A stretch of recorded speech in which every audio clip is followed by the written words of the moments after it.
I don't think of Imagine Dragons as a rock band. It's not rock cadence. It is much more either singer-songwriter at times or more rhythmic and more influenced by hip-hop. I still do interviews all the time where people are like, how do you feel about keeping rock alive? And I'm like, we're not keeping rock alive.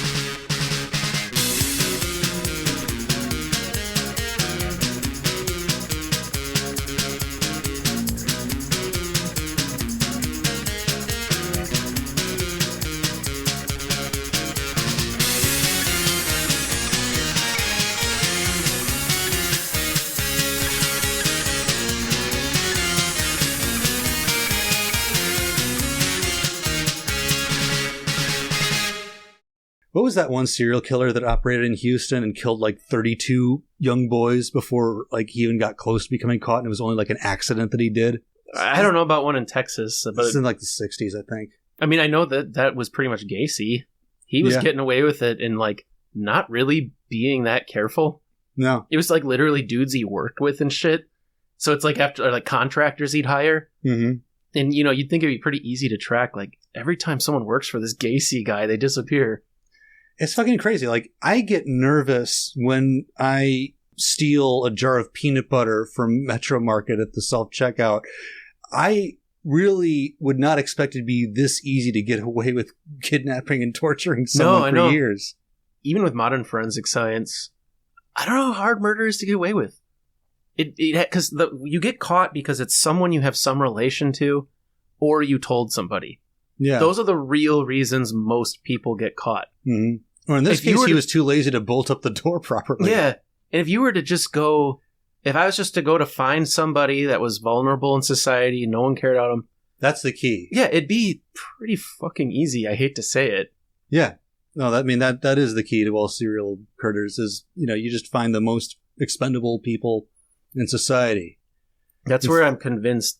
I mean, it's just a mathematical, almost certainty. There is some prolific serial killer out there who has never been caught. Probably multiple. And they're still just out there living amongst you. And it could even be Dan Reynolds. All right, I guess we can open on that. Yeah, that's as good a start as any. Welcome to Polishing Turds with Nick and Cal. My name is Nick. And I'm Cal. And music bad of World Wonderful, the Into Dive Deep, a take where show is this and yeah. I love that one. That was fun. The other option was to record it normal and prod you into reversing it in post. That would be a nightmare. But you've got enough work on your plate these days. All right, fire breathers, welcome to the third and final installment of our series on the almighty Imagine Dragons. YouTube, I think, knows we're doing this because I got recommended this video. I'd never heard this term in my life until YouTube. Have you heard the term coworker music? No. It's kind of like a pedantic way to say, like, really basic person music. Sure. And it's all these, like, the safest bands imaginable. And it comes from when your coworker comes up to you and goes, well, what kind of music do you like? Yeah, you go for, I love Coldplay and of Montreal. Yeah, they're one. And Imagine Dragons, I think, for the period that we talked about them before this episode, was the poster child of what I think of as coworker music. Yes, definitely in their heyday, they were. Although, right now, we're like in this lull period for Imagine Dragons where people have forgotten about them. And they've forgotten even the hate, which we're going to kind of get into in this episode. They've forgotten even the hate against Imagine Dragons. And I did this series now because I think we're like a year or two away from the is Imagine Dragons really that bad narrative cropping up. The sort of revisionist history that Nickelback and Limp Bizkit have already cycled through. Maybe we'll come to our conclusion at the end of the episode what our preemptive answer to that is. But I do feel like we are due. And when America has healed from its imminent civil war and we're ready to have that conversation, then people will Google this podcast and follow our guidance. I hope that's the future that occurs, instead of us getting hunted down for our previous liberal beliefs. Yeah. So after we're lined up against the border wall and shot, you can remember us by these stupid things we said about bands that nobody remembers anymore. Well, in our last episode, we talked about what we called peak Imagine Dragons. It was definitely the zenith of their commercial career, but also, I would argue, the peak of their musical career as well. I actually agree with you, because what they do best, as we identified, even if I don't like it, is these really catchy pop songs that every single human in the world can relate to. Yeah. So I'm not judging them on like their musical talent. And if you go off the basis of how catchy it was, that was the peak. Oh, yeah. And it's easy to see why somebody would vibe to Believer, or Radioactive or Thunder. It's easy to see why you could get 10,000 people in a stadium to be shouting those lyrics at once. Yep. But in this episode, we're going to kind of pick up after the rest of that wave. And we're going to talk about the backlash against Imagine Dragons once America finally gets sick of hearing Believer 20 goddamn times a day in, multiple different television channels and avenues. And I'm going to make the case that, their status as America's hottest new quote-unquote rock band has started to fade. And people are starting to get kind of pissed off. And perhaps in response to all of that, the quality of Imagine Dragons' output is going to decline in proportion to their relevance. Dan feeds off of vibes. So if the vibes start to go bad, I don't think he's your guy that can save that situation. No, definitely. So I am both sad and happy to report that in this episode, virtually all of the music that you are going to hear is utter dog shit. Yeah. Honestly, Cal, you thought it was bad before. These are the most fun ones, though. Yeah. If I have an excuse to just sit and trash talk a song, I have the most fun that way. This is just stuff that I don't see how anybody can defend. But we'll get into it. And here's another thing I want you guys to keep in mind. If you recall, at some point in our last episode, we posited the question, what does it take to get a guy like Dan Reynolds angry? Well, today's episode, you just might find out. But as ugly as it is, we owe it to you guys, to ourselves, to Dan Reynolds, to the Angel Moroni, to everyone on Collab, to continue on with our story. And at the present moment, our story finds us in 2018 when Imagine Dragons have just wrapped up a gargantuan tour for their smash hit album, Evolve. This epic globetrotting campaign saw the band play a whopping 136 shows on 6 continents over the course of 14 months, bringing their brand of earwormy power pop to everywhere from Maine to Malaysia. That is intense. Yeah, I mean, you've gone on trips for work. Imagine you do it for 14 months. Even worldwide mega tours don't tend to be 136 shows long.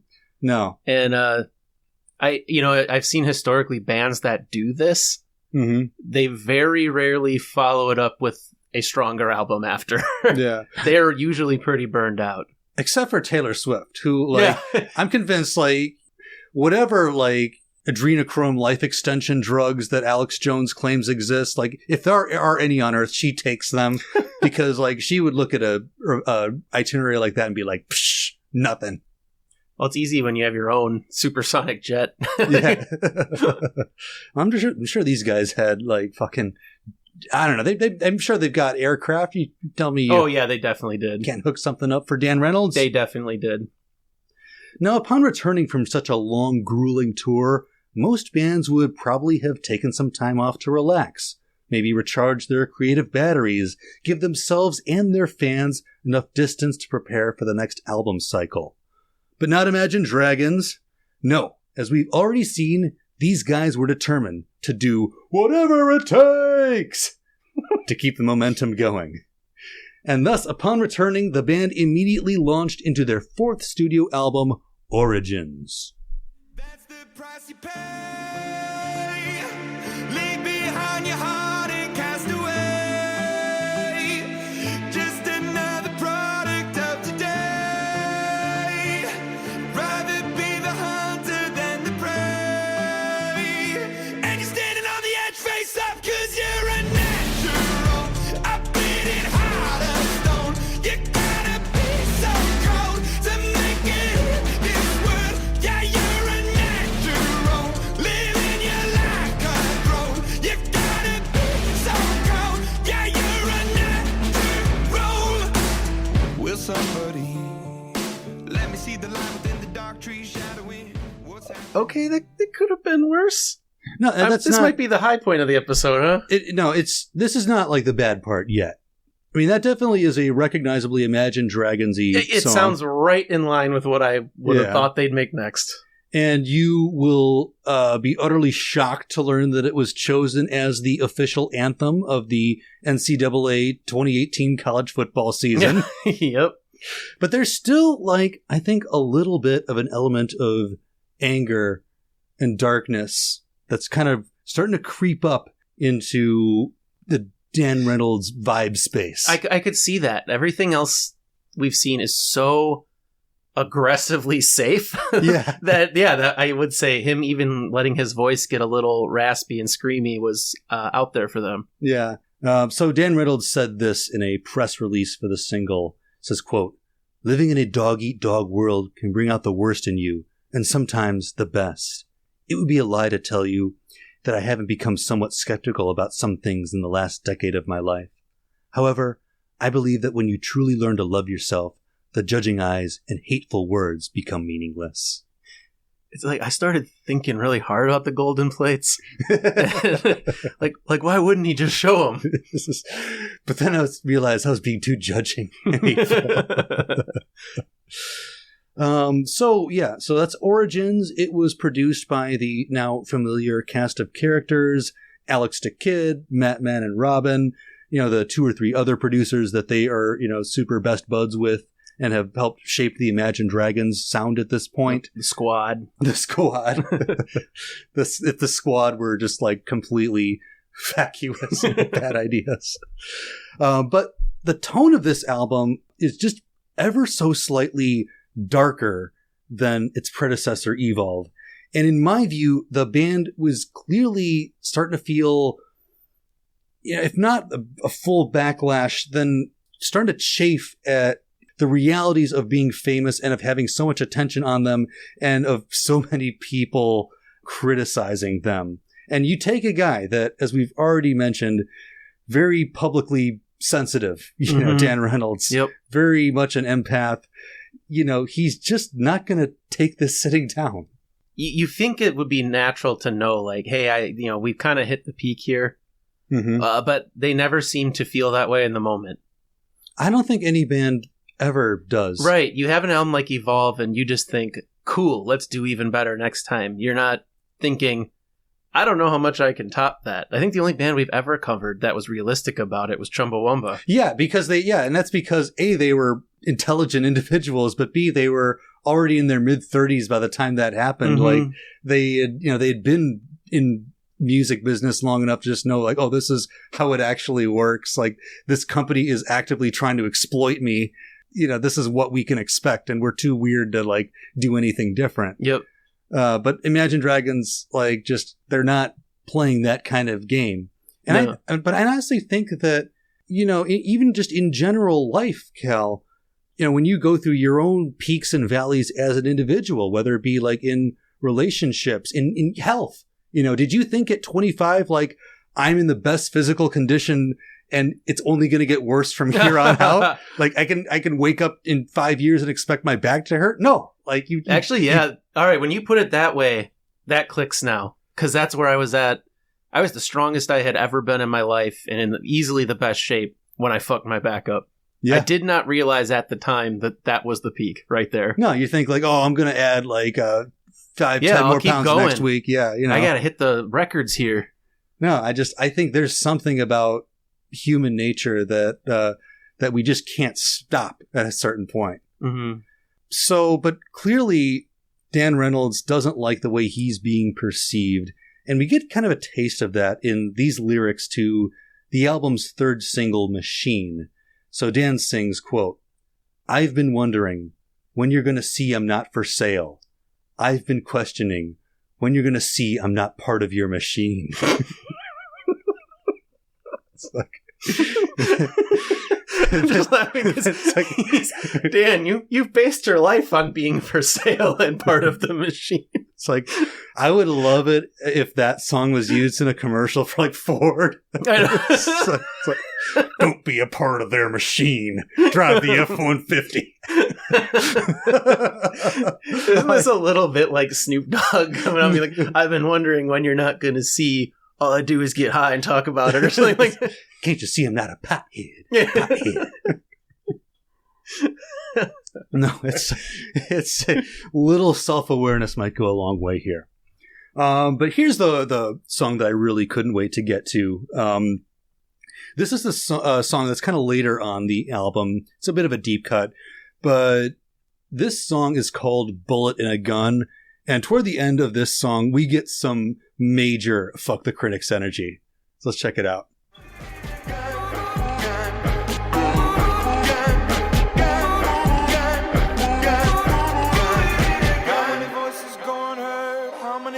Never learn. How many artists fear the light, fear the pain, go insane, lose their mind, lose yourself. You won't care about fame and wealth. Sell out, sell out, sell out.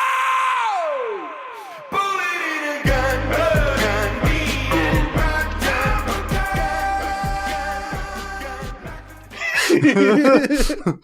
Something about going from that anguished scream back to that dinky little chorus is so funny. Like the producer in the control room's like, "Okay, Dan, you want to rein it in. We have to get back to the chorus. We need the kids to sing." I mean, you know, I've been listening back to our Nickelback series recently, and the comparisons between the two are legion. And as much as I don't like Nickelback's oeuvre of music, they experienced this, you know, this accusations of selling out, being a national meme, you know, but I really feel like they took it in stride. Yeah. Oh, yeah. Nickelback, I think, was far more aware they're a business from an earlier level than these guys. Yeah, and they accepted it and they kept plowing forward. And I can't really think of a time where they responded to it on wax, you know? No, not at all. I don't really think there are any Nickelback songs that are about, like, why does everybody hate us? Yeah, and that's, again, that shows, much I hate to say it, Chad Kroeger, pretty fucking good at business. He is. I honestly, and maybe that's to Dan Reynolds' credit, because I think he is, in his own way, more of an artist than Chad Kroeger is. Yeah, because... like, yeah, it's not art I like, but... no, it's like, but he is, like, opening himself up and bleeding, you know, into the microphone, for better or worse. You know, he is translating his personal experience into Imagine Dragons' song. That's it's a whole arc of the theme of this series. Yeah. You know? It's so weird that this man's inner voice just happens to be perfect for selling any product you've ever thought of. Yeah, he's the one. He's like, you know, he's fucking Neo in like a weird reverse Matrix where they want to keep us in. They want to keep us in and build the Matrix. So yeah, so that gives you a taste of what Origins is like, and this album, it does okay on the charts. You know, not really much of a smash hit, but like critically, this album bombs. Like it gets really bad reviews from all corners. It just seems like we're kind of reaching a point in our story where after just years and years of this band being on TV, radio, you know, being fed into your algorithm in every which way and just being in every fucking NBA game, like the world is finally getting fucking sick of it. I think it's because, in my mind, negative Imagine Dragons songs is off-brand. They only work when they are being inspiring, uplifting, positive. And as soon as it starts becoming about Dan upset he's a sellout, So you lose the magic. You do. And it's even different from a song like Demons, which is like a very general song about dealing with depression that I think almost anyone can relate to in their own way. But if it's very specifically, Dan doesn't like being called a sellout as he's sitting on his $10 million yacht or fucking whatever, you're only going to win over so many people with that. I don't think you win any. So in my estimation, 2019 is really the year that the great backlash against Imagine Dragons really reaches its peak. So this is kind of when, like Nickelback, you start seeing people just kind of randomly go off on Twitter about Imagine Dragons. Like you want to make a cheap joke about a band. It's like, oh, this guy likes Imagine Dragons, Anthony Fantano released a video called Is Imagine Dragons the Worst Rock Band? That's where we pulled the clip from our first episode. Yep. And when Melon Man and he talks about you on the internet, you're in trouble. He is the arbiter of all taste on the internet. Isn't that insane how that happened? I'm sorry. Like, you want to talk about who is the Joseph Smith of white millennial Midwest hipsters? Like, he wrote the fucking Golden Plates. But if it is possible to pinpoint any one moment as the slash of the dagger that gave the dragon its final mortal wound, I would argue that came after the band's performance at the halftime show of the 2019 College Football National Championship. Oh my God, I'm excited. So Cal, you and I are going to watch this in a bit, but I want to kind of say at the outset, for just about any band, that's not like Creed or Jason Aldean, maybe, playing at a football game is a kind of a gamble. Oh yeah. Like you are exposing yourself in your band to a lot of people who are not necessarily your target audience. I would argue they're not necessarily music as a whole's audience. Yeah. And again, like just think, like college football is biggest in the American South. This game is between Alabama and Clemson, so like you were forcing Imagine Dragons on millions of beer-gutted 65-year-old guys eating pork rinds and drinking Budweiser. Like that is just not a recipe for success. But nonetheless, let's watch a clip of this and then we can kind of react to it. You break me down, you build me up, believer, believer, believer. Hey, let the bullets stop or let them rain, rain, rain. My life, my love, my job became fun. You made me a believer, believer. First thing first, can you imagine what's about to happen? Is we see the dragon, I link with the dragons, and we gon' get ratchet. No need for imagining, this is what's happening. Second thing second, I reckon immaculate signs of my accurate. I know the straight, don't come without strategy. I know the sweet, don't come without cavities. I know the passengers come with some traffic. Start from the basement, end up in the attic. Third thing third, whoever count me out, they simply can't count. Let's get mathematic, I'm up in this hook. If you a believer, Yes, they do that and Thunder. How'd you like Lil Wayne's outfit? Lil Wayne does a cameo. We should explain. Yeah, so Lil Wayne's in there, and I think I just watched whatever street cred he had left at this moment in time wither and die. Oh, dude, it was long. Like we could do an entire episode of like Lil Wayne features with rock bands that have jumped the shark. Like famously, like 10 years before this, Lil Wayne did a thing with Weezer. Mm-hmm. And that was also awful. Is that the one when he tried to play guitar? No, that's a different thing. That was like a whole album that he did where it was like him trying to do Nirvana. And that was weird. We could talk about that someday. So it is a kiss of death then. If you're an aging rock band and you get Lil Wayne into your stage show, you're done. Yes, no, he is like an official like I've jumped the shark like guy at this late stage of his once respectable career. I have to say, like, just performance-wise, I've seen far worse at a football game. I agree. I mean, I still think The Who, their halftime show was one of the worst I've ever seen. Mm-hmm.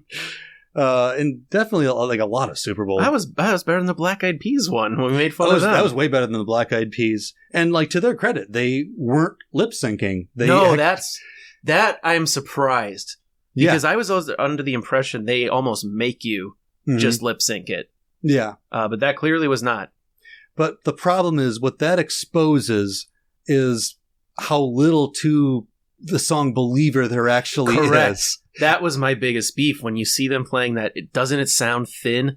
And without those fireworks, nothing about that would have pumped you up. No, yeah. Like it's almost like a weird little mask off moment. This thing became viral for a ton of reasons. Part of it was just the quality of the performance. Part of it was Lil Wayne, who is wearing an outfit that looks like he just raided the All That wardrobe.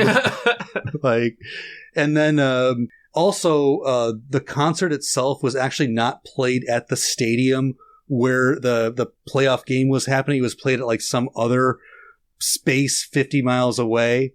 That's kind of weird.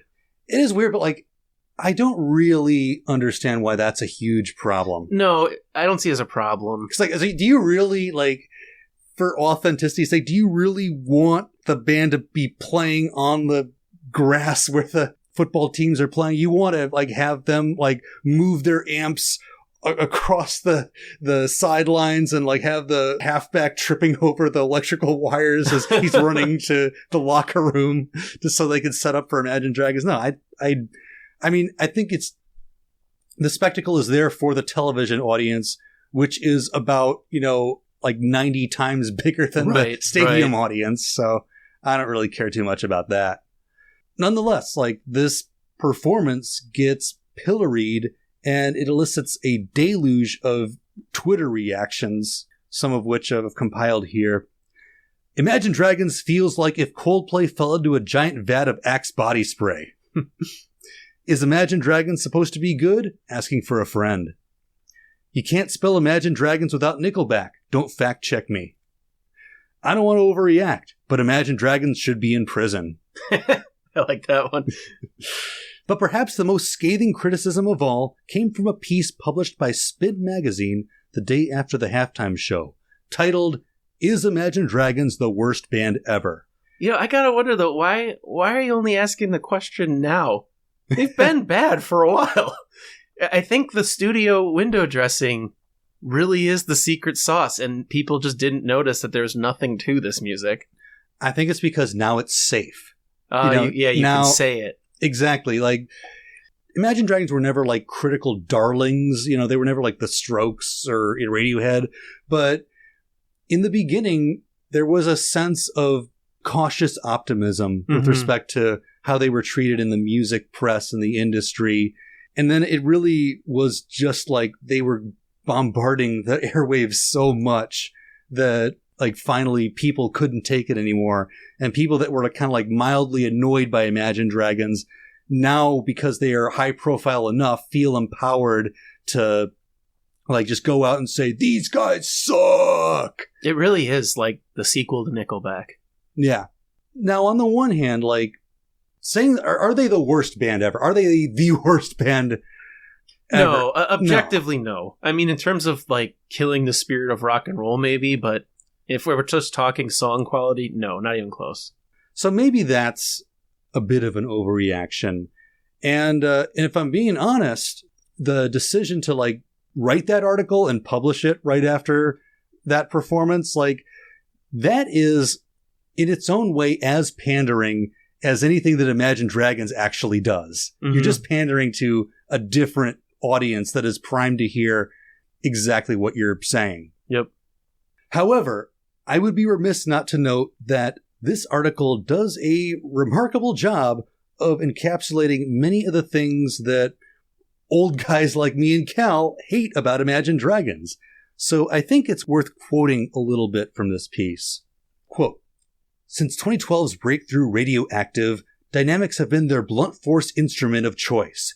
Each new single crashing through the hyper-reality of pop radio to pound another bland hook into a powerless public. The lyrics, a composite of motivational platitudes and pseudo-dramatic yelps, barely merit repeating, if only because Reynolds seems so willing to do that himself.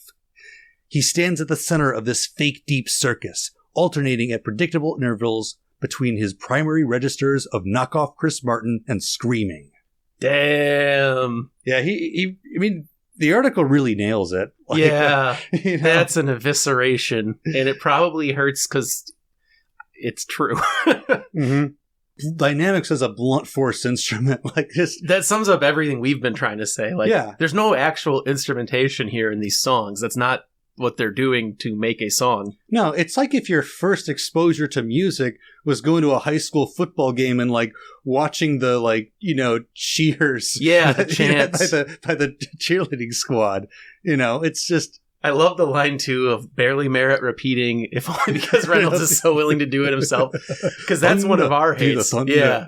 Yeah. Or even that gun clip song we played. Yeah, right. Bullet in a gun. Like, you have to have more than 4 words in your chorus. Or more than 1 in the case of Thunder. You know, like there are a lot of people out there, Cal, who don't speak English. You know, and they need songs to be pandered to too. But being attacked by Twitter randos, snobby magazine writers, shitty podcasters, that's one thing, right? But I have to think that this type of criticism would cut a lot deeper if it's coming from one's own musical peers. And indeed, there have been instances where rock stars put professional camaraderie aside to take pot shots at Imagine Dragons. So one of the most notorious of these was from an interview that Corey Taylor did. Of course it's him. He's a chronic shit talker, but I'll still hear it. He is. He's an asshole. Yeah. Like, you know, I'm not putting him up as like as a beacon of sagacious wisdom, but Corey Taylor is doing some radio interview, and he basically suggests that Imagine Dragons have now taken the place of Nickelback as the most hated band in rock and roll. Okay, and that's just a fact. Actually, that's... All right, he can say that. I think that is accurate. It's not even necessarily taking the piss out of No, Imagine I don't think Dragons. it is at all. He's just stating something everyone kind of knows. Yeah, but that generates a lot of headlines and YouTube videos like Corey Taylor slams Imagine Dragons. He hates Imagine Dragons. You know, like, which I'm sure really distressed Corey Taylor to read his name on blogs. No! I love those guys! It was taken out of context. It's like, no, I only want to be recognized for my songwriting. Yeah. Why are people paying attention to me again? There was another, going on to a different side of the musical spectrum. You have Mark Foster from the band Foster the People. In September of 2018, he was giving an interview. And he was asked what happens to songs that don't make the cut for his albums. And he casually jokes, we give them to Imagine Dragons. Zing! I like that one. Yeah. You know, that's pretty, it's kind of cute. Although it's worth noting, he did later apologize for that. Ah, he should have doubled down. He apologized for that. Not for necessarily, like... Not for his own... Actually, I don't know if I know a Foster the People song, so I won't say anything. Pumped Up Kicks. I was going to make a joke about how it inspired the Parkland shooting. I think we mentioned that in like one of our episodes. I don't know. Because the Parkland shooter, like, was the one guy that didn't get the irony of that song. And he, like, listened to that song, like 50 times before he actually did the shooting. I know. That's why we can't have fun anymore, Cal. We can't. Dude, that's always the problem with these school shooter motherfuckers. Yeah. They're always people that don't understand context or sarcasm or any normal human experience thing. Yeah, it's just, I'm sorry. We gotta, like, we should have, like, 8-year-olds do tight fives of stand-up. See if they can, like, actually tell jokes, like, relate to people, understand, like, irony. And if they, if just, like, they're just, like, no, like, I've measured, like, all of my, like, plastic knives based off of the dimensions which they can cut into my orange. Like, no, I'm sorry, you got to go to a different school now. That is actually, I work in the engineering field. That is my personal, like, is this person a human test? If I say something sarcastic, will it register? Yeah, you got to test everybody. You never know. Yep. So similarly, Matt Healy from the band The 1975 also publicly ripped on Imagine Dragons, and he was like a little bit more direct. He said, quote, "Songs like Radioactive by Imagine Dragons, it might as well be called Pikachu Banana. It's nothingness." He's British, so that's why I did the accent. I mean, that one's a little harsh. I think Dan Reynolds is trying to mean something. Yeah. I mean, we know that because we are studying him. Right. Well, I guess what I'm thinking is I can think of way more songs right off the top of my head with complete non-sex lyrics that mean nothing. Yeah, far Purple worse Haze, than Radioactive. Purple Haze, I Am the Walrus, like fucking dude, like most Stones songs, honestly. Yeah, or like a bunch like late System of a Down. Yeah. Like Banana Terracotta Pie or whatever, that one song. Yeah. And the 1975 are fine, but I don't consider them like musical geniuses or anything. Like, I think this is a little bit harsh. And honestly, if I were Dan Reynolds, I would title my next album Pikachu Banana by Imagine Dragons. But, some artists could hear, see, read these type of things, and maybe they might take it in stride. It's hard, but people do it. Mm-hmm. Obviously, Dan Reynolds is not going to be one of those people. He clapped back at this. In 2019, he published a lengthy series of tweets where he called out all of the aforementioned haters and then some. Here is a slightly abridged version of that thread that he posted on social media. "For a decade now, I've dealt with critics and other bands saying extremely harsh things about my band. Not what I would call fair criticism, but actual clickbait horse shit. Words filled with vile and hate, meant to feed humanity's need to laugh at others' imperfections and fails. I've stood silently and taken it for years. It has added to the depression I've dealt with since youth. I don't say this in search of sympathy, but just as a fact. I've gotten over the fact that guys in other bands, the 1975, Foster the People, Smashing Pumpkins, Slipknot, etc., feel the need to talk badly about my band for whatever reason. I don't feel anger toward them, actually. Just more sadness that this industry embraces, even celebrates, this mentality. I wish it felt like a place where artists stood by each other and supported one another, regardless of our different tastes and voices." I too wish for a magical happy land, Dan. But I don't know. I mean, this type of thing these statements backfire. As all of us know, like if you go out there and tell a bunch of adults how much something hurt you, at least in American society, the instinct is to kind of be like, get over it. Yeah, I mean, luckily, this didn't cause too much of a Streisand effect, it seems like. And because we live in the age that we live in where, like we're not supposed to be bullies and we're supposed to have respect for, another man's feelings, which is good, I don't want Dan Reynolds to feel bad. I just want to not hear his music. Right. I guess I'm surprised he cares this much. You know what an easier statement for him to be would have been is just like, hey, look at the record sales. And just be done. Bitch, I'm making money. Yeah, I mean, that's the easy way out. Well, stay tuned, because we're going to get a tiny taste of that, too. It's also worth noting, Cal, that he mentioned Smashing Pumpkins in that thread. They never said anything about Imagine Dragons. It's like somebody asked Billy Corgan afterwards, like, do you want to respond to Dan Reynolds? He's like, I never said anything about him. But despite all of this, all of what you've heard, and the fact that these guys are clearly not in a great place, Imagine Dragons has still not hit their musical nadir. That, in my opinion, would come in September of 2021 when the band released their 5th studio album, Mercury, Act 1. Oh shit, we're getting progressive. Act 1. You know that we're in trouble when a shitty band titles anything like Part 1 or Act 1. Yep. Like, unless you're actually going full Roger Waters, you're doing the wall. What I said. You're building the wall on stage. You're making a movie. Are you Rush? That's the only way you get away with it. No, otherwise I have to assume that the whole thing is half-assed and designed to make yourself appear more serious than everybody in the world takes you. Mhm. And that's pretty much what happens with this album. This is the most overblown, self-serious shit that this band has ever done. Now for Mercury Part 1, Dan enlisted the help of legendary producer Rick Rubin, Oh, shit. whom you may know as the genius behind Kid Rock's 2010 country anthem, Born Free. Rick Rubin. Oh, dude, he's did so he do anything crazy. else, Cal? Is he known for other stuff? He's been in I don't actually know where to start because he's been in like fucking everything ever.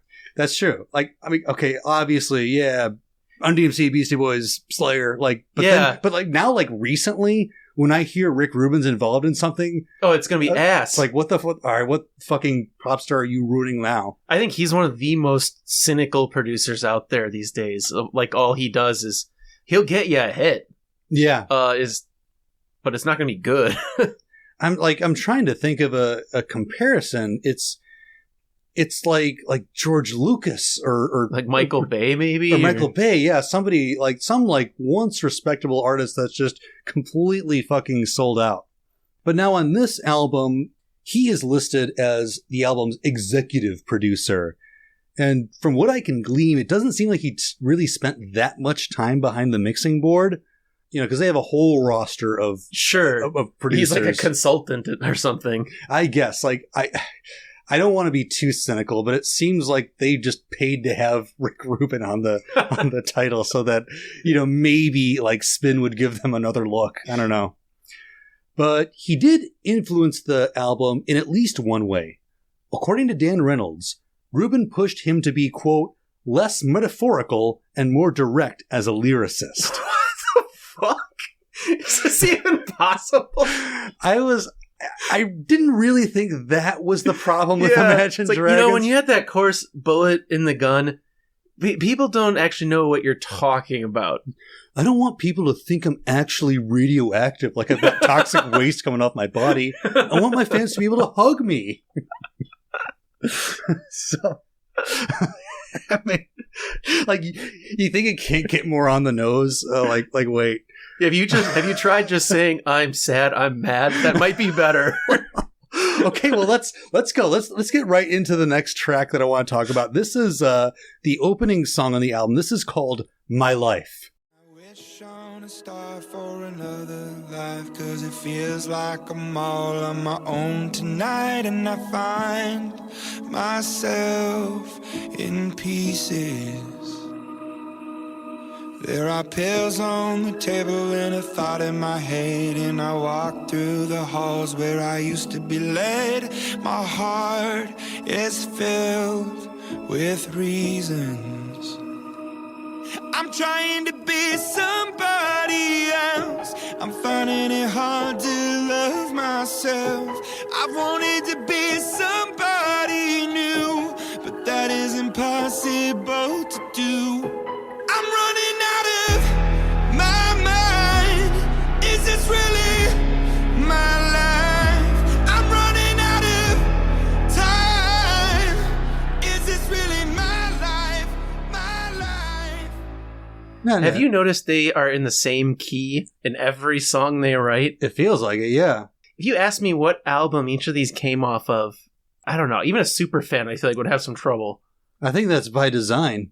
You know, this is a band that is unwilling to take real risks, but wants to be taken very seriously. Yeah, and that didn't do it to me, for me. We'll sum it up like that. No, and like, I'm really trying to convey the tone of this album, and it really is just like this kind of trying to be deep and melodramatic without the fun that we had on previous Imagine Dragons record. Well, and what's rough about that is I feel like the only people that truly relate to this are young. Yeah, but really, like, by stripping his lyrics of all metaphor, he's kind of made that a little bit more difficult because, well, in some songs he's like way too general, but on a song like that he's way too specific. Like, that song is about Dan Reynolds, Mm-hmm. you know? And he is whining on almost every single song on this album. It doesn't sell for me. Maybe some fans actually like this. It doesn't seem like it, but I don't. The only band I've ever seen successfully sell whining is like Korn. Well, like all emo bands. Yeah, have, okay. I know? take. All right, there's a market for whining. Yeah, I guess it needs to, like you said, be more generic whining. Yeah, and you do have to do it in a way that's communal and generalized. And the problem is, like, the songwriting structure itself is extremely formulaic. You know exactly what is going to happen in every song. You know, even if he starts out with like a little piano bit, you know that, like, okay, well, he's going to start yelling something soon. We're going to have a big drop of the chorus, and it's going to be the same 2 chords I've heard in every one of their choruses. That's what I was trying to get at with the reaction. It's like, I think these songs are even in the same fucking key. Like, if you put up the choruses, overlaid them on each other, they'd fit each other. Yeah. Let's keep that in mind as we talk about this next song, because I actually think you're right. It might be in the same key. So this is a song where Dan develops this habit of, like, giving these, like, TED Talks on mental health through music. And it is just done with a degree of simplicity that I think a child would find insulting to their intelligence. This next song is called It's Okay. And its lyrics feel like a composite of 10,000 snippets of life advice by the most vapid influencers on TikTok. Let's check this out. It's okay to be not okay. It's just fine to be out of your mind. Breathe in, just a day at a time. 'Cause it's okay to be out of your mind. I don't want this body. I don't want this voice. I don't want to be here, but I guess I have no choice. Just let me live my truth. That's all I wanna do. Baby, you're not broken, just a little bit confused. It's okay to be not okay. What the fuck? Nick, who is this for? No, this is for, like, the fucking, you know, I mean, we're going to sound like old men, but kids these days, man, this is for, like, not even real kids. This is for, like, the Ben Shapiro stereotype of how Gen Zs act on a day-to-day basis. I was literally going to say, I was like, if they want to run around talking about participation trophies making the Generation Week, I want to hold this song up. Yeah. Because I'm with you. It's not even, I like the message, it's okay to not be okay. Yeah, no, I don't like it when it's sung to me in a sing-songy, it's okay to not be okay. It seems like something your, like, dorky teacher would play you in health class. It is. This is so fucking third grade. And the melody, the composition, like, it honestly sounds like it's designed to be a sing-along. It feels like it is for children, and I'm not talking teenagers. No. I am talking children. Like, it's sad, man. Like, and it, like, again, to your point, Cal, like, we should have a conversation about mental health. We shouldn't stigmatize people who suffer from depression. I'm not making fun of the message. Like, this is real. I'm making fun of the delivery. But even within the oeuvre of Imagine Dragons music, there are way better examples of this. Yes. You know, like this makes Demons seem like a fucking, like, Let It Be. Yeah. You know? Like, oh God, there was a... Can you, it is even funnier to me now that Rick Rubin's name is on this. This is a man who produced Rain and Blood by Slayer. This is a man who has reached such a level of personal zen that his don't give a fuck has reached like this weird, like, space age nirvana, like, where he can make whatever shitty music he wants, and he is immune to even his own inner voice telling him how bad it is. Like Adam Sandler or something. So I was trying to decide between that song that you just heard and a song called No Time for Toxic People. I don't need to hear it. I can guess about how it goes. You can. I'm going to put it in the YouTube playlist, but that song may very well be worse. And it's just, you don't even have to, like, the criticism writes itself. Like, if you don't have any time for them, why are you he wrote booking a whole studio song time? Got no time for the guy from the 1975 or for Corey Taylor. But alas, in true Polishing Turds fashion, I have saved the worst for last. Now this next song, this is going to sound very different from the two that we just played. And this next song, I actually think this one crosses the Vitali threshold for being so ridiculous that I actually kind of enjoy it.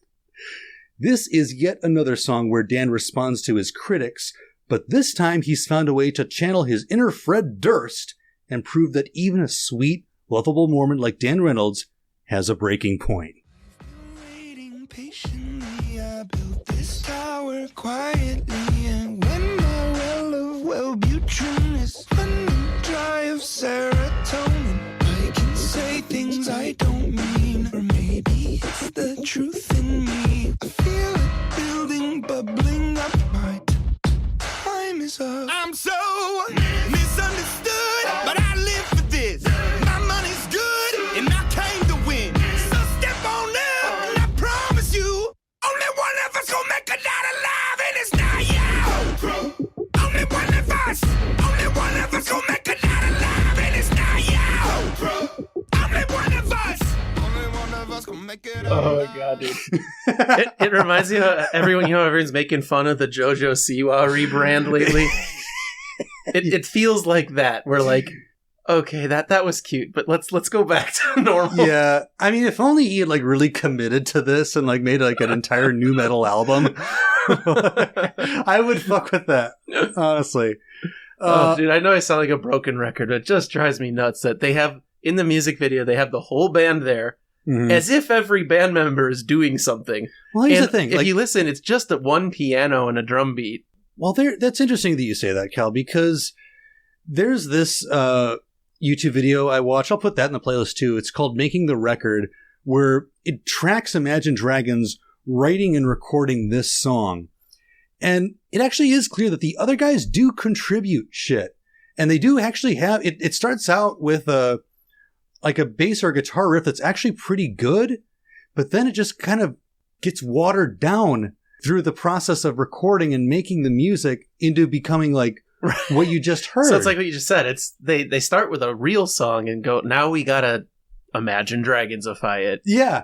I cannot understand the dynamics of this band where I really do think it is mostly Dan, but the other guys are contributing. They are like bringing stuff to the table. Like they're not just like on their phones while they have another being made. jingle writing course he took. Yeah. I'm not even kidding. I think it is that. They recognize like to make the catchiest, most accessible song possible, you actively need to strip things away from it. Stuff people might not vibe with or like. Yeah. And I don't know. And their instinct for doing that is so powerful that like, I really, what would it take, Cal, to convince these guys to just like go off and do a jazz fusion record? Like, you want to prove that the 1975 is wrong? Dan's up there like doing scats and stuff in his weird rap voice. I mean, because they are capable of it. And would they lose fans, Cal? They're losing fans to Father Time right now. They're losing fans because they're getting old and they're not like hip anymore. But how many people would be offended if they just want, there's maybe even like one song? Dude, I think they have real. nothing to lose. They should do it. I agree. You do something wild, just make like the most progressive albums anyone's made in 10 years. Yeah. And just for the headlines, it could be a 7 out of 10 and you'd still have attention on it. Yeah, absolutely. And like what, have they not made enough money yet? Right. Like, Do one for you, guys. But I think that Dan is so attached to the way that people respond to his music that he's scared of hearing from one 13-year-old boy, I didn't like that. I think like that would hurt. I think that would hurt his feelings. I think that's what holds him back. Also, random aside, during that Making the Record video, while Dan is in the studio, he's wearing a Minor Threat t-shirt. Strange. That really threw me off. I just did not peg him as somebody who would even know who they are. Maybe he doesn't. You know? He could be like the kids Dan, these days. That name 3 songs if you're such a fan. I mean, he probably has a lifestyle that's very similar to Ian MacKaye, but I digress. As whiny and frankly terrible as that album is, and I promise you, Cal, it's one of the worst albums that I have listened to for this podcast. It's really that bad. I buy it. Even just sitting here listening to clips with you, I was getting bored and upset. Yeah. I can't imagine sitting through the entire thing. It was hard. But we are, in a certain sense, being a little bit too harsh. Because there were legitimate reasons behind Dan Reynolds' melancholy outlook. Specifically, throughout this entire period, he was struggling through a separation with his wife, Asia Volkman, which culminated in their divorce in 2023. So we didn't really talk about Dan and Asia's relationship, but they started dating in 2010, which is like kind of right before Imagine Dragons becomes Imagine Dragons. Sure. So Dan likes to like tell all these stories about how they were like penniless in an LA apartment. I don't know how much of that is exaggerated, but some version of that is true. They were living together and both trying to start up their fledgling musical careers. And they had this bond at a very critical and vulnerable period of their lives. And then they birthed 4 children together, and stuck it out, through all these years that Dan is becoming famous. Asia helps organize the Love Loud Festival. So he has this partner in life during the most important years of his whole life. Like, it just like he's a completely different person before and after he meets this woman. And I don't know what the actual dynamics of their relationship were like, but for whatever reason that it fell apart, you got to think that losing that structure in your life is going to be a really big deal. Oh, yeah. I don't know how any of these rock stars actually have full families that function. Yeah. This dude did a 136 show tour across the entire world. No. Was she like in a separate plane? Was she following him? Were all the kids in tow? If she was able to put up with that for even any length of time, I can imagine she was a huge source of stability for him. I feel like there's like 2 types of partners that can soldier through that. One is like just the one that's completely docile and just submissive. Oh, whatever, he's gone. Whatever he's gone, and like they'll put up with the cheating and shit. The other is someone like Tish Cyrus, who's like a master manipulator in their own right and is like orchestrating shit behind the scenes and trying to actively profit from it. I want you gone. You're making me money. Yeah. But as near as I can tell, Asia Volkman seems like a pretty regular, down-to-earth, nice person. Right. And for whatever reason, she and Dan broke up, and that's that. But if losing his wife wasn't bad enough, around the same time period, Dan also lost his drummer. Daniel Platzman, or Platz as he's known within the band, who had served behind the kit since the band's breakout album Night Visions, parted ways with Imagine Dragons in March of 2023. The circumstances surrounding his departure aren't really clear.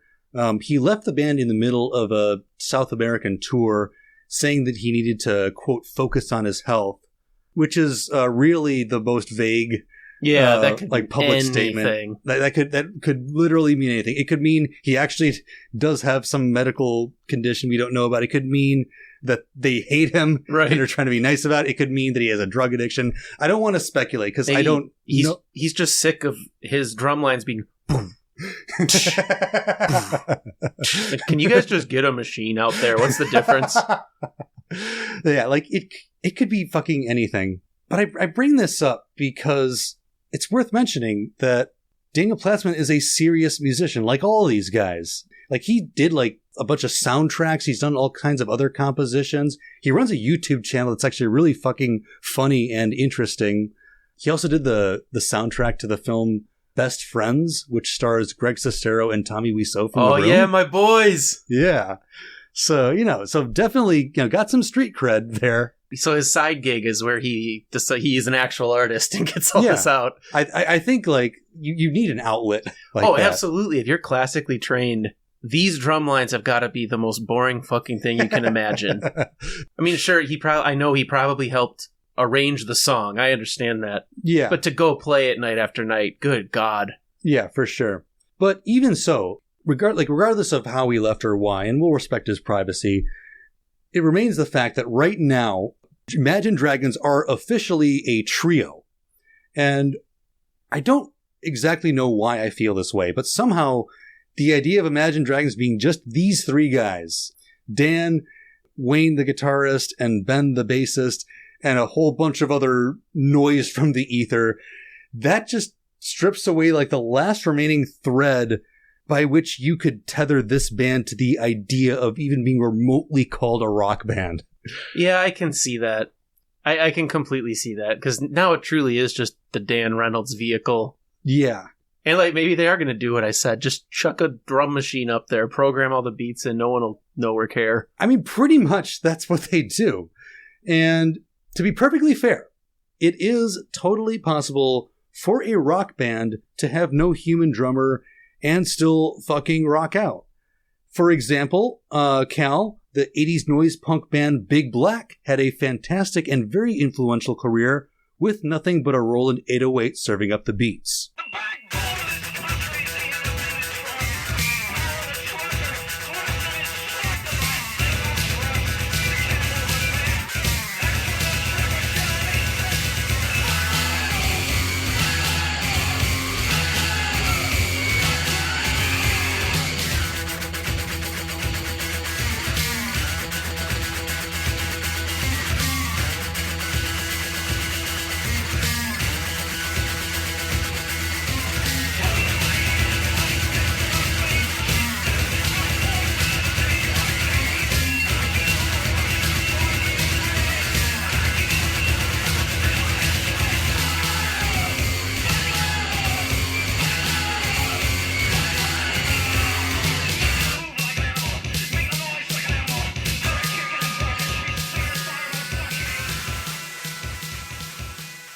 I bet you Imagine Dragons drummer would have killed to get to play something like that just once. Yeah, right? Give me a beat I have to try. Yeah, I have to admit, Cal, I did that partially just to like break the monotony of listening to horrible music the whole time. I liked it. And also because Big Black is an important band that you should all listen to. And R.I.P. Steve Albini. Yep. Fucking legend. But when it comes to Imagine Dragons, it really feels like the lack of an actual drummer kind of freed up these guys to become even more of the hip-hop-scented studio production project that they always wanted to be. And this brings us to the band's most recent album, Loom, released just recently on June 8th, 2024. Wheels up when I'm off the ground. I'm nowhere, but I'm all around. I'm spinning and watch me now. I'm spinning. Big man when the wall between us. Big man gonna break to pieces. Spinning and can't believe it. Spinning. Turn around, turn it up. Talk a bit, zip it up. Lock you in and close it up. Yup. Everybody's coming for you. Wake up.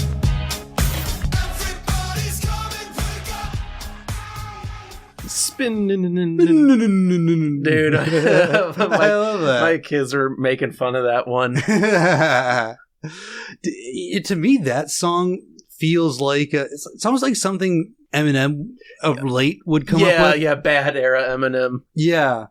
You know, my only beef with it is it's aged before it came out. Yeah. They needed to do this like 4 or 5 years ago. Mm-hmm. And also, but weirdly, like, it doesn't feel that Imagine Dragons-y anymore. No, they did finally switch it up a little. Yeah. And I can appreciate that. That was a breath of fresh air after the last 2 clips that we listened to. I think this whole album feels like a breath of fresh air. Like, it is refreshingly low effort. Yeah. You know, if that makes sense. Like, it's like it's not a man trying to be dramatic and tell you about his life. You know, they're just making very simple, dumb, quasi-rap songs to, right. You know, pre-programmed beats. Yep. So, yeah. So this album, like, it's bouncy, it's upbeat, and it's just, like, a lot more streamlined than its predecessors were. It's only 28 minutes long, which is their shortest album by far. That's how long an Imagine Dragons album should be. Yeah. I mean, they definitely understand at least that modern audiences don't have any attention span whatsoever.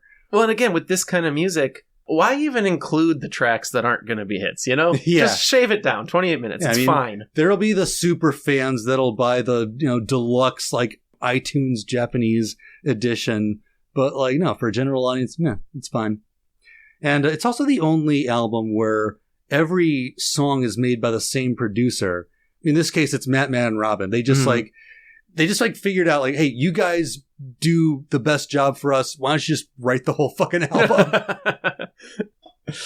It just feels like at this late date in their career, they've taken every kind of little trick that might have worked for them in the past and just kind of like process it into this like tiny little sausage link of an album. Loom makes no attempt whatsoever to be artistic or challenging or revelatory or insightful. And in that specific way, Cal, it is, for Imagine Dragons, a bit of a return to form. You see, that's what we were saying earlier, like what Nickelback did right and they did wrong. Mm-hmm. Just stay the course. Yes. This is them Nickelbacking it up, honestly. And Cal, you own this album on vinyl. Yeah, thanks, I cannot not point out. Thanks, buddy. I came home from a long trip and I found Loom sitting on my table, which was hilarious. I did crack up. I was at Target and it was on the shelves. We did spin it right away, and that's why my stepdaughters were laughing at spinning and Then you like went over and scratched the record. Now, I could be wrong, but my read of this album is that Dan Reynolds has finally come to terms with who and what he is. There are, as usual, a great deal of lyrics that deal with his own pain and suffering, coupled with his determination to push through it all. But what's missing is the petty bitterness, the sense of palpable fear and anxiety that used to accompany these lyrics. In its place is the hard-won fake-it-till-you-make-it swagger of a guy in his mid-30s who's ready and willing to play the part. We're going to play this next song, which I think embodies that the best, but I think that's why I kind of like this album in a weird way, because I can just kind of relate to that. Yeah, it's like our buddy's back. Yeah.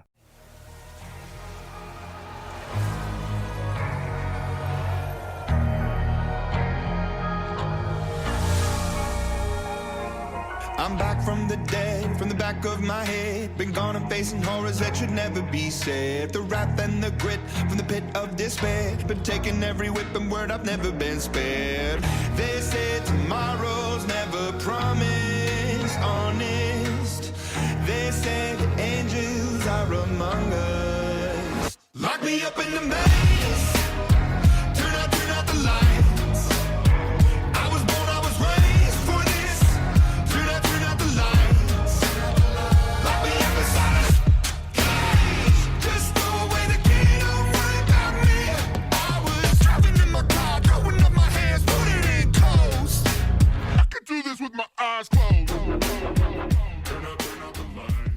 Oh, we got the dubstep wubs now. Yeah, they're bringing that back. See, that's it. I'm standing even more now with what I said earlier. If they had done this sooner, I don't think this album would have been panned at all. No, not at all. They kind of missed their moment. Like in there, you're talking about how your kids make fun of Imagine Dragons. They're passe at this point. Yep. But they're still trying. This is a guy who's just phoning it in to stay relevant, and clearly, their producers are just edging them toward this kind of contemporary sound. Nick, you made a funny point. We were watching the video for the song, as we always do, and they still have Wayne Sermon out there pretending to play guitar. And I like to think all of our listeners, even if you're not musically inclined, you notice there's no guitar in that song. Right? Can you imagine anyone who says that they picked up a guitar because of Imagine Dragons? And to take it even further, it'd be so funny to see a kid say, I want a guitar for Christmas. That's what Imagine Dragons as a guitar player. It's like, all right, here's a Gibson, go play Radioactive. Right, you give this kid his little amp and he strums it for the first time. He's like, what the fuck? How do I make it sound like Imagine Dragons? You can't. Yeah, that song is swag, I kind of like it because it's not Kanye swag where he really means it and it's kind of deranged. It's 36-year-old white guy who is better than this a little bit, but like is just trying to plow through what he knows he has to do. Yeah. And it's anyone who works a job that they don't really like or has to just put up with the daily bullshit of real life. You need to channel that energy sometimes. There's just some bit about that I don't like. I'm not going to put this song on, you know, but I understand, Dan. I understand what you're really trying to say. Yep. You're trying to say, in my 30s and my back hurts, and fuck all of you 13-year-old losers. Here's a song I hope you really like. Now, as you'd expect, though, like, you know, we still are dealing with a guy who's very autobiographical, right? So we have songs on this album that deal with the loss of Dan's marriage, as well as songs that deal with the inauguration of his new relationship, which is with actress Minka Kelly. But overall, I see you have some songs that deal with that kind of stuff, but overall, this is an album reflective of a man with a fresh perspective on life, who's accepted what he is and what he must be. He knows where his demons hide, but beckons them to come out. He accepts his radioactive nature, but, like Godzilla, seeks to harvest its savage power. I love that. I think that's kind of what your 30s is. It is, like, it really is. Like, and that's why I'm kind of fucking with this, because, like, I really feel like I'm at a point in my life where, like, I know the limits of what I can do artistically, intellectually, romantically, and, like, all I can do is just keep plowing forward while I still have a body that isn't going to completely give out yet, you know? Yeah, I always tell people, like, the 30s is the most self-actualizing time. Yeah. You just really come to terms with yourself. And if you can manage it properly and with dignity, it's a really good thing. Yep. You know, and I think, like, in his own way, Dan kind of is. So to me, however, there's one song on this album that just brings the whole Dan Reynolds saga full circle. A song which, whether ironic or not, sees this meek, insecure Mormon shatter the mold and embrace the kind of take-no-prisoners narcissism his ego was pushing him toward all along. That song is called Gods Don't Pray.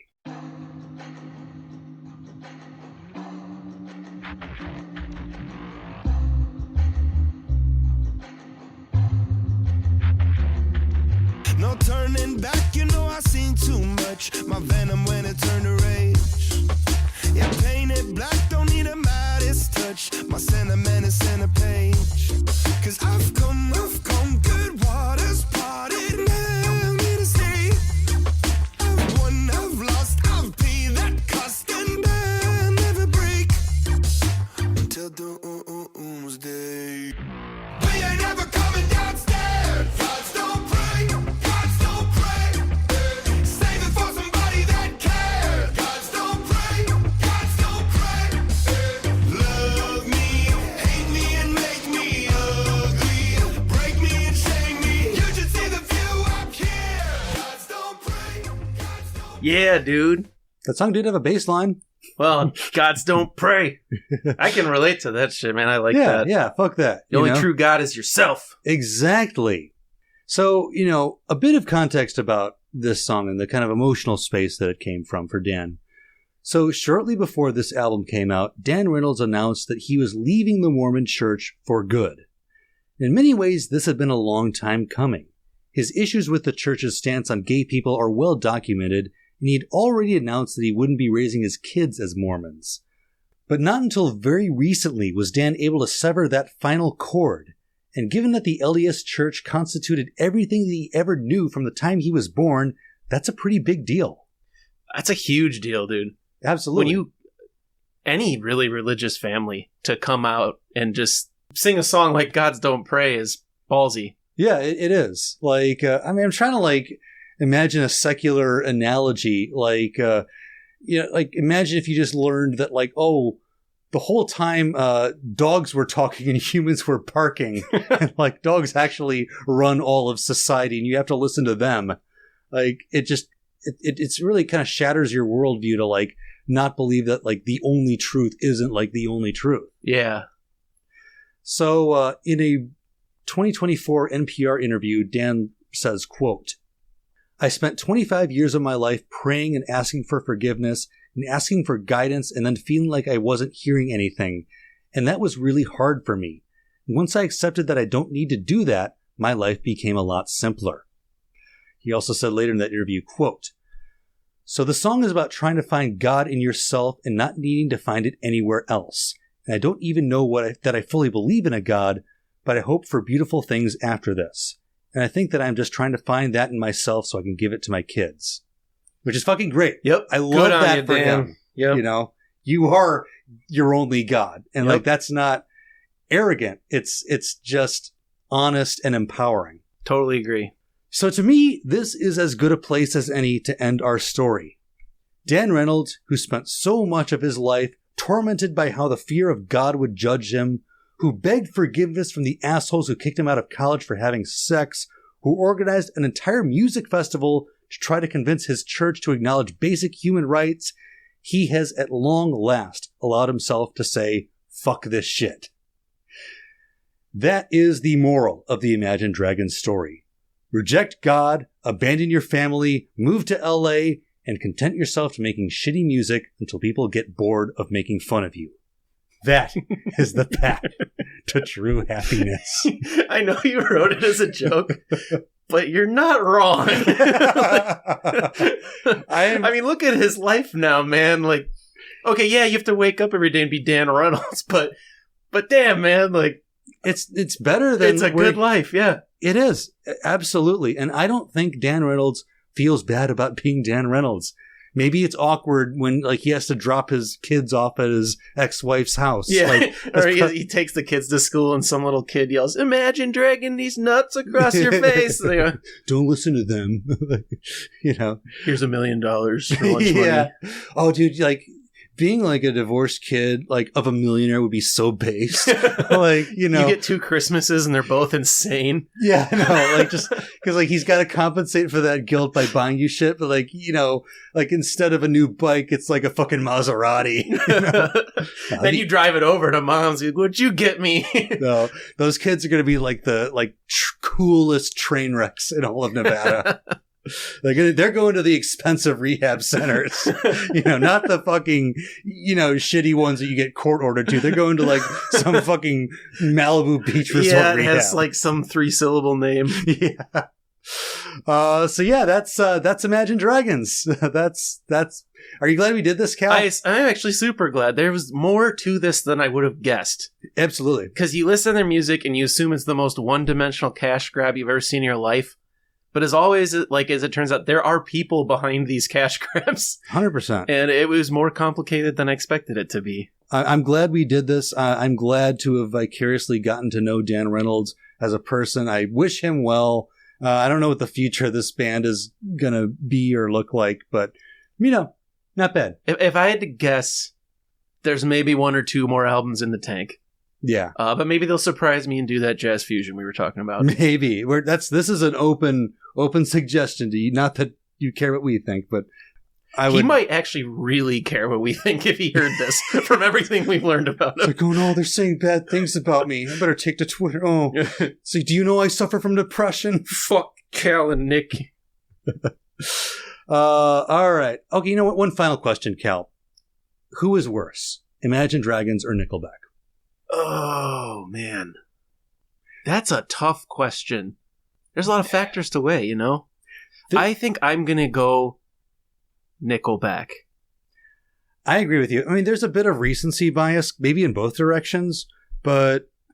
I think it's because my reason, and this is stupid, I think I like Dan Reynolds and company more as people than I do Chad Kroeger and company. Absolutely. That's a big part of it. And I know that Imagine Dragons is trying. Like, it's not my cup of tea. I think it is shallow and cheap in a lot of ways, and it has been done to death.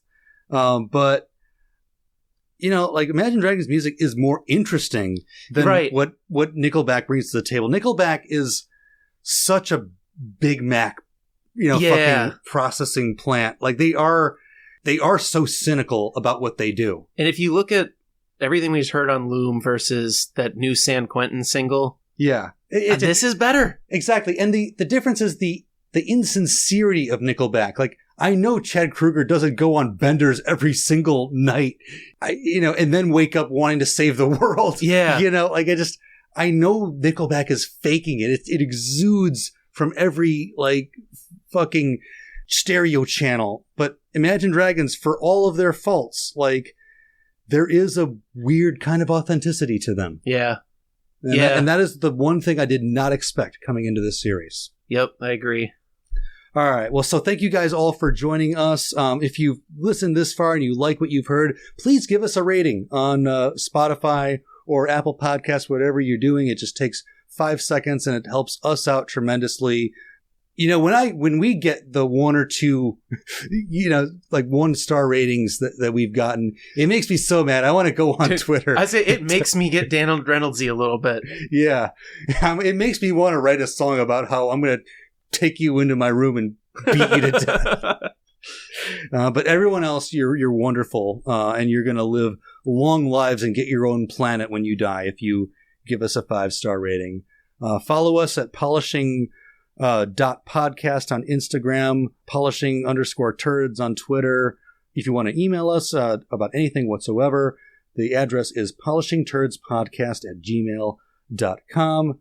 And then coming up next, I've got a series kind of vaguely mapped out in my head that's going to be a little bit different from what we've done in the past, but it's going to be something that both Cal and I are going to connect to for different reasons, and it's just going to be a little bit out there, but I think if you guys stick with it, you're gonna love it. We're excited. Yeah. But other than that, we're out of here. So rock over London, rock on Madison, New Glarus Brewing Company, only in Wisconsin.